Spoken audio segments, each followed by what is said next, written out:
Bapak, Ibu, dan anak-anak keluarga Kristen yang diberkati oleh Tuhan, salam sejahtera bagi kita sekalian.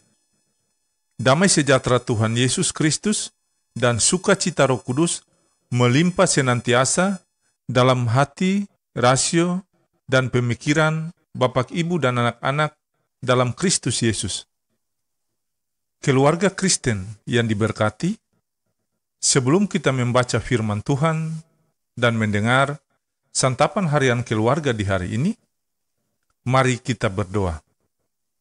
Ya Tuhan Yesus, sumber kehidupan keluarga kami mohon terangilah hati kami dengan nyala api Roh Kudus yang suci mulia, agar kami dapat memahami kebenaran firman-Mu dalam kehidupan kami sehari-hari.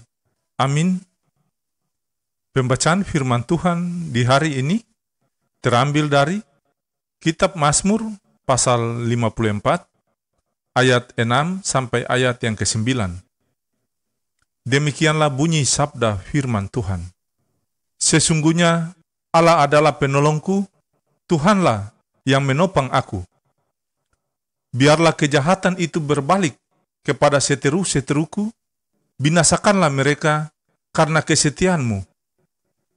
Dengan rela hati, aku akan mempersembahkan korban kepadamu, bersyukur sebab nama-Mu baik, ya Tuhan. Sebab Ia melepaskan aku dari segala kesesakan, dan mataku memandangi musuhku. Demikianlah sabda firman Tuhan di hari ini. Berbahagialah keluarga Kristen yang mendengarkan firman Tuhan dan menaatinya. Amin.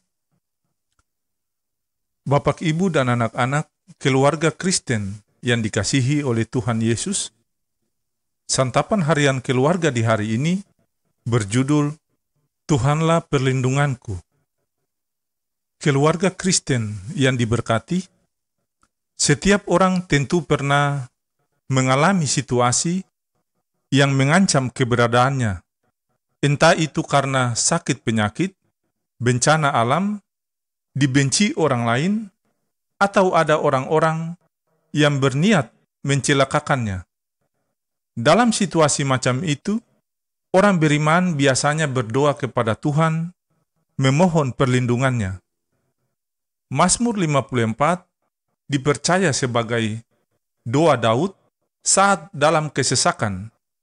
Ia tahu bahwa hanya Tuhan sajalah yang mampu melindungi dan menolongnya. Tuhan menjadi satu-satunya penolong yang akan menjauhkannya dari orang-orang yang berniat jahat. Tuhan tidak seperti manusia, karena Ia adalah sumber keadilan.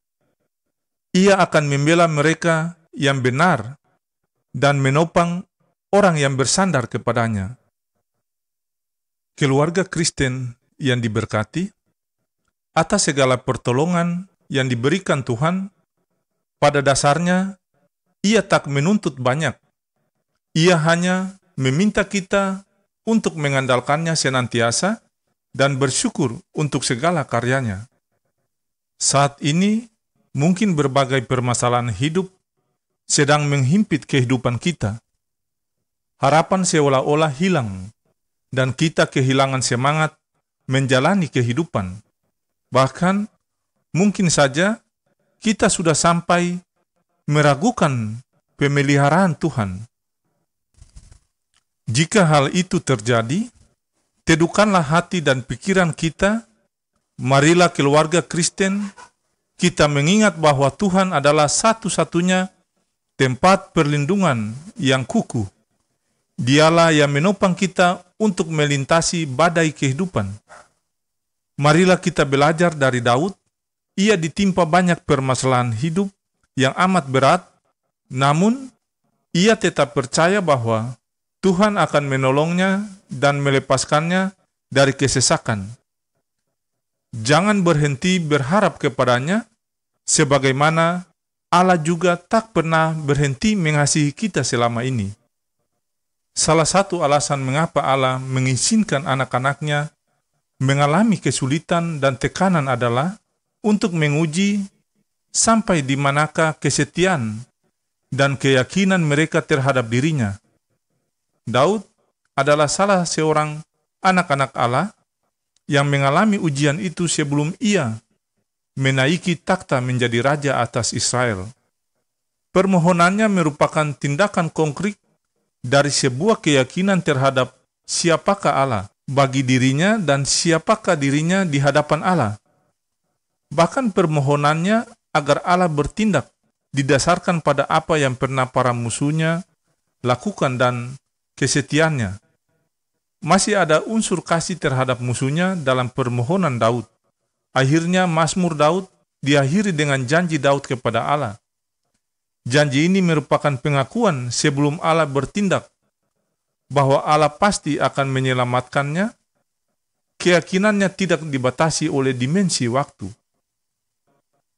Keluarga Kristen yang diberkati, Mazmur yang Daud tulis membuktikan bahwa ia sudah lulus dari ujian yang Allah berikan.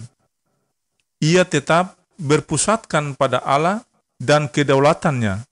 Ia tidak membiarkan sakit hati dan ancaman yang ia terima membuat pandangannya terhadap Allah menjadi kabur, sehingga ia mencari pertolongan dari sumber yang lain. Inilah teladan Daud yang sangat indah. Ancaman apapun dapat Anda alami, seperti ancaman intelektual, teologi, emosi, sosial, atau ekonomi. Jika ini terjadi, hendaklah kita tetap seperti Daud, yang tetap berorientasi kepada Allah dan kedaulatannya, sebab hanya Dialah penolong kita yang sejati. Kasih karunia Tuhan Yesus Kristus dan kasih Allah dan persekutuan Roh Kudus menyertai Bapak, Ibu, dan anak-anak dalam Kristus Yesus. Amin.